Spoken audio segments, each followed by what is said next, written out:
Alright, good morning po sa inyong lahat mga kababayan, Batang Maynila to it's. Pag-usapan natin yung tungkol pa rin dito sa TRO na isinampa ng Tape Incorporated laban dito sa court order on Eat Bulaga trademark. Naghanap na po tayo ng abogado. Ayan po si Atty. Libayan. Kasi kung tayo lang, hindi naman tayo abogado, talagang malilito tayo dito sa diskarte ng Tape Incorporated. Kasi ang ginawa nila ay injunction to an injunction. Yung injunction na natanggap nila galing sa Marikina Trial Court ay gusto nilang patigilin. So injunction to an injunction. Yun ang gusto nila mangyari. Kahit itong mga abogado naguguluhan din. Kasi kakaibang diskarte na itong abogado ng Tape na hindi naman alam kung uubra. So parang suntok na sa hangin yung ginawa nila. Kaya naman sinabi na Atty. Libayan sa bandang huli kung sino ang mas lamang. Binanggit niya sa kanyang vlog kung sino ang mas lamang dito sa labanan ito, labanan ng Itbulaga between TVJ and Tape Incorporated. Pero bago natin pakinggan yung yung kanyang sinabi, silipin muna natin itong si Buknoy. Eto, meron na naman siyang post na kantar. Alam niyo mga kababayan, siguro sobrang galing na singer na to. Si Buknoy, siguro sobrang galing na singer na. Paano ba naman hindi magiging magaling na singer ito? Araw-araw kantar Ikaw ba naman araw-arawin mo yung kantar? Hindi ka magiging magaling na singer? Diba? Kaya alam ko magaling na singer na to. Si Buknoy. Kaya kung ako payo ko kay Buknoy, tigilan mo na yung mga pagpo-post sa mga ganyan na mga hindi makatotohanan at magpurso ka sa singing career. Siguro mas kikita itong si Buknoy sa kanyang singing career. Sigurado itong magaling na to. Imposibleng hindi to magaling. Araw-arawin ba naman tong kantar? Ikaw ba araw-araw kantar hindi ka magagaling? Ayan mga kababayan, wag na nating intindihin ipinost ni Buknoy. Kasi kahit sabihin pa nila na legit daw, itong kantar daw buhay pa,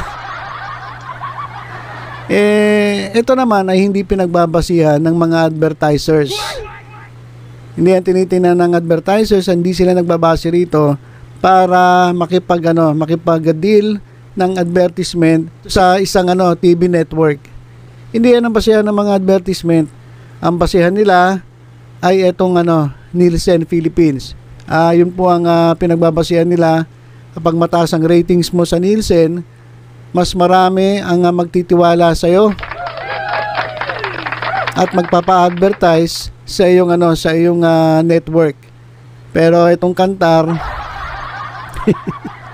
noon pa man ay sinasabi na natin kantarantaduhan talaga. Pero in fairness to Buknoy, alam ko magaling ka na kumanta. Araw-araw ba naman kantar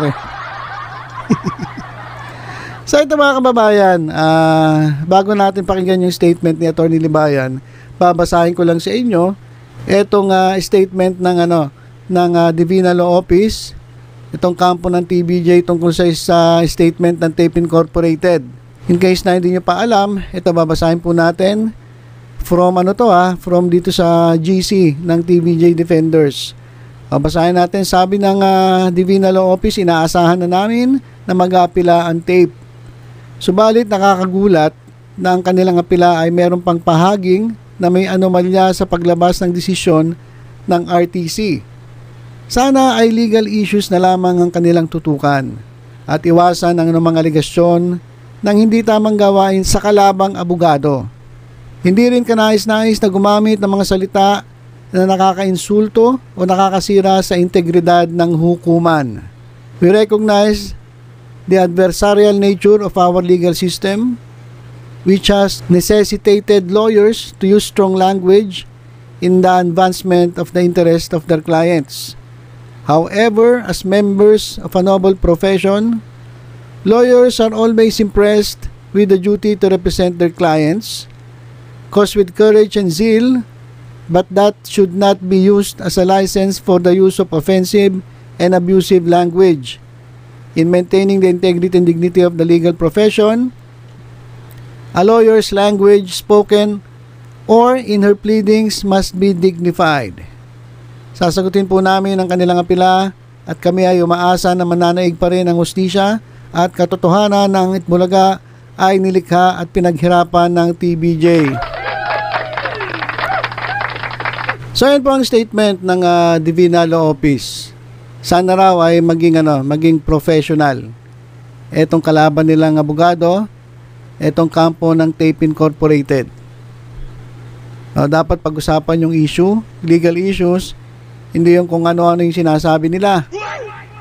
Kasi sinasabi nila meron daw mga allegations, meron daw nangyayaring parang dayaan. Tapos meron sila mga sinasabi na nakakasira o nakakainsulto sa integridad ng hukuman. So sana raw wag ganon. Kasi bilang abogado, hindi daw dapat ganon. Parang sinasabi nila na hindi professional etong mga abogado ng kampo ng tape. Dapat ganon, di ba? Pare-pares kayo abogado, walang siraan. Pag-usapan nyo yung issue. Wag na kayong gumaya dito kay Kapuso Alliance fan page na hindi kayang pag-usapan yung issue. Ay ang ginagawa puro paninira. Huwag ganun. Nahalata tuloy namin na pare-parehas kayo eh. Simula doon sa amo, hanggang doon sa abogado, hanggang doon sa sumusuporta. Pare-parehas style eh. Huwag daw ganun. Huwag ganun. Pag-usapan yung issue. Huwag yung maninira ng huwag mamimersonal. Kayo talaga. Halatang-halata kayo eh. At sabi tuloy na abogado kampo ng TVJ ay sasagutin nila. Sasagutin ng Divina Law Office ang apela ng Tape Incorporated. So kung ang nangyayari ngayon ay injunction to an injunction, pwedeng gawin ng tape, injunction to an injunction to an injunction. Wala mga kababayan, ganun na mangyayari dyan eh. Tapos magpapile na naman yung tape ng injunction to an injunction to an injunction to an injunction. Pagkatapos mag-file ng tape, magpapile na naman ng TVJ ng injunction to an injunction to an injunction to an injunction to an injunction. Tapos mag-file din na naman ng tape. 'Di ba? Injunction to an injunction to an injunction to an injunction to an injunction. So wala nang katapusan to. Maganda lang kasi hawak na ng TVJ ang Itbulaga. Ayun na nga maganda ron. Kaya habang tumatagal tong proseso, baka wala na sila sa GMA. Dahil sa nangyayari ngayon, dito sa ratings ng tahanan pinakamasaya, wala eh. Spaghetti pababa ng pababa.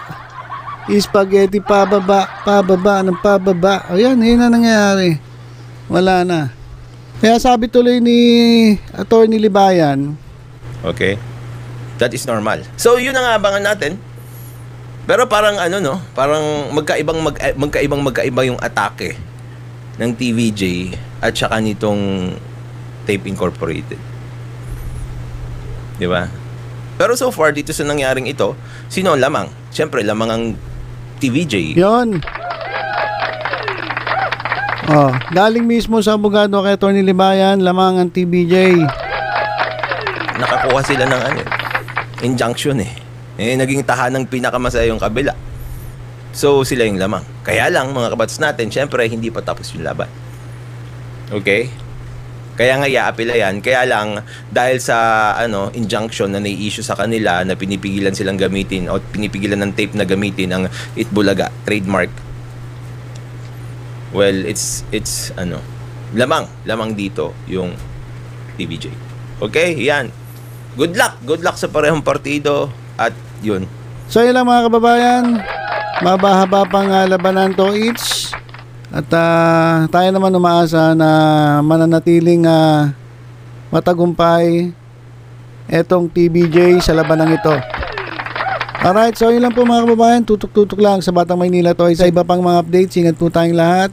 God bless.